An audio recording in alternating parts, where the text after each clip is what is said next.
Now, if you had the chance to meet up with an 85-year-old child-free widow, would you do it? Even though I don't know anyone that's 85, child-free, and widowed, the internet does. And what's cool is this lady went online and she sent a little message to all of us child-free people. Let's see what she has to say. Welcome back to Wife Without Kids. I'm Hannah. This is a supportive and non-judgmental community for people like you who have made the choice to not have any children. Letter from an 85-year-old widow. My child-free experience and a few humble opinions. Dear young people, I wonder if I'm the oldest person to post this on this forum. It was a young lady who told me about this forum, and I've read many of your posts and comments for a few weeks.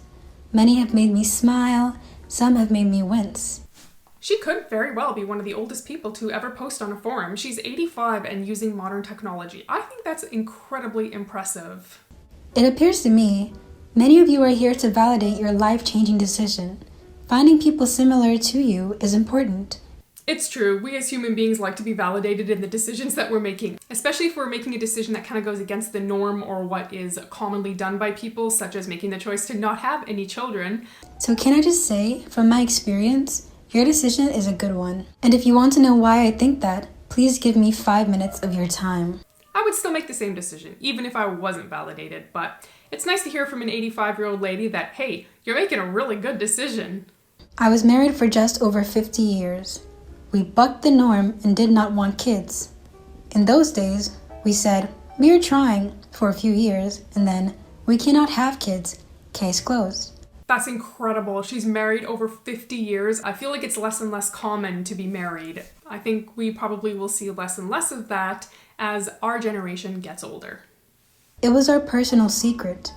It was nobody's business. Kind of true. It really isn't anyone's business if you decide to have kids or not. But it's almost like people feel like it is their duty to question or to ask, or that they have permission. They're somehow entitled to ask. When her and her husband were making that choice to not have any children, I feel like maybe people wouldn't have been as nosy back then. I mean, maybe I'm wrong, but I'd like to think people were a little bit more reserved with regards to what other people were doing in their personal life. Hang on, the cat's crying. All right, I'm back. Ooh, it is so cold down here. I'm filming in the basement of our house and it's only October, so I feel like I can't turn on the heat yet. So instead I'm just wearing this giant sweater and warming up with my hot drink. This is one of my absolute favorite mugs. I've had it for over a year. I use it almost every single day. They are so cute. Check that out. There's cat ones, there's dog ones. They have a whole bunch of different kinds. You can actually get this off of Amazon, and I'm gonna put the link down in the description box below. I recently became an Amazon affiliate, so that just means if you click the link down below and purchase a cup, I get a very small commission from that. So if you choose to do that, thank you, and if not, that's okay too. If we were honest and said we cannot have kids because we just don't want them, the fallout with family and friends would have been tough for us. Our 50 years in a nutshell was perfect.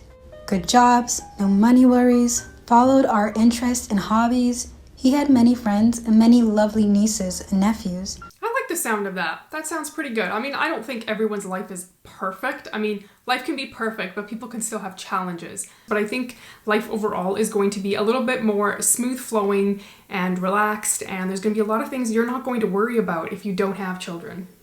If I could go back in time, would I do it again? Being child-free? 100% yes. I would live the same life 1,000 times. So far, would I continue to stay child-free? Absolutely yes. I can't imagine my life being different than what I have right now. I know and have known many people. This is my humble observation. Group A, they have kids, have a great life, and all is perfect. I know many, so it can happen and does happen. Yep, I can see that. I feel like I know families like that. I mean, you don't know every detail of everything that happens in a family home, but there are some families that just look genuinely happy and that they all love each other and the parents love being parents and the kids love being kids and they had an amazing upbringing. And I'm really happy that there are families that are like that. Group B, they have kids, it's a hard life, and they have problems. Many wish they could have a child-free do-over. I think that's a thing. I don't think people like to say that though. Sadly, I think this is probably more common than anyone ever says. I think parents get a really bad rap when they're like, hey, you know what? Maybe I shouldn't have had kids. Maybe I wasn't a good parent, or for whatever reason, they wish they could go back and do things over again. But I feel like they can't really say that, because if they say that, people assume that they don't love their children or care about their children, which I don't think is true. I think you can care about something and love something, but say, hey, you know what, maybe this wasn't the best option for us. Group C, they have kids, all is good, but then the empty nest and dwindling contact breaks their hearts. I have no idea what that would be like, to raise kids. You have them around for 17, 18 years and then they leave home, and maybe they stay in touch and maybe they don't, because kids don't always stay in touch with their parents and support their parents when they're adults. That's for sure. Group D, the child-free group. I only know a few. Yeah, I don't know many child-free people. Actually, I think I probably know 3 other couples. I count them on one hand, so not very many. I cannot give breakdowns and percentages for all the groups. The bottom line, in my experience, Group D is always the happiest and most content. Of course, there are many happy people from Group A too. My husband died 10 years ago. I mourned him and still miss him every day. I cannot imagine Michael dying and then me being alone for 10 years. I don't even know what I would do without him. I would feel completely lost without him. Oh, let's not think about that. And here's where I think people would be like, oh, but if you had kids, you wouldn't be as lonely. Kids can't take the place of a spouse. That's just not the same thing. But being child-free means this. My life was never defined by kids. I had such a strong network of friends and so many hobbies. I was able to move forward. Life goes on, and I have a full and happy life and a new partner. I love that she said she had a full and happy life and that she's known a lot of people. If I think about my friends who have kids, they do have other friends and they do hang out with other people, obviously, because, you know, kids, play dates, that whole thing, and mom groups and all that stuff. I sometimes wonder if parents are friends with other parents simply because their kids get along or their kids like to hang out. And maybe they do get along, but maybe that wouldn't be the person that they would necessarily pick to have a friendship with if they didn't have children. As a child-free couple, we tend to become friends and form strong friendships with people that we choose to be friends with, not based on who our kids want to hang out with, but just based on the fact that we enjoy their company. My friends who have lost their partner, who have kids, their common problems is their kids don't give them enough time. It upsets and hurts them. They are too reliant on them. They expect payback for all the time and money they spent on them. Their interests and hobbies are sometimes non-existent because everything is or was about their kids. Yeah, wow, there's a thought. As a child-free person, you kind of force yourself to have hobbies and do activities and have interests beyond just your children because you don't have children. So all that energy and effort that you would be putting into children, you're actually putting into other relationships or other friendships or hobbies or jobs or whatever else it is that interests you. So as a parent, when kids have been everything to you and then suddenly they're not there, I guess a parent could feel kind of lost or like, what's my role now? What do? I don't have any interests or hobbies outside my children.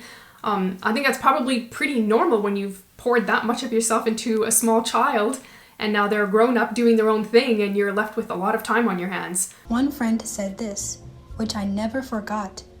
The empty nest thing is real. It is like being dumped by the love of your life after 2 or 3 decades, but staying friends. It is never the same. Wow, that's actually kind of sad. Like, you kind of feel bad for parents when it's put into those terms. It kind of helps me understand more what that would be like. How much of a piece in your life you'd feel like you were missing if your kids didn't stay in contact with you. And just the fact that you're not going to be so attached to your children anymore because they're adults kind of doing their own thing. It's kind of an interesting concept, actually, and not something I've spent a lot of time thinking about. I now have a private apartment in a rest home. Lovely friends, full busy days, and lovely staff. One being the young lady who has asked me many questions about being child-free and told me about this forum. I'm glad she shared that. That's actually pretty cool. This lady appears very happy and fulfilled. She doesn't have any regrets. She doesn't say that she's lonely. Even though she's gone through a really tough time with losing her husband, she has found someone else to spend time with.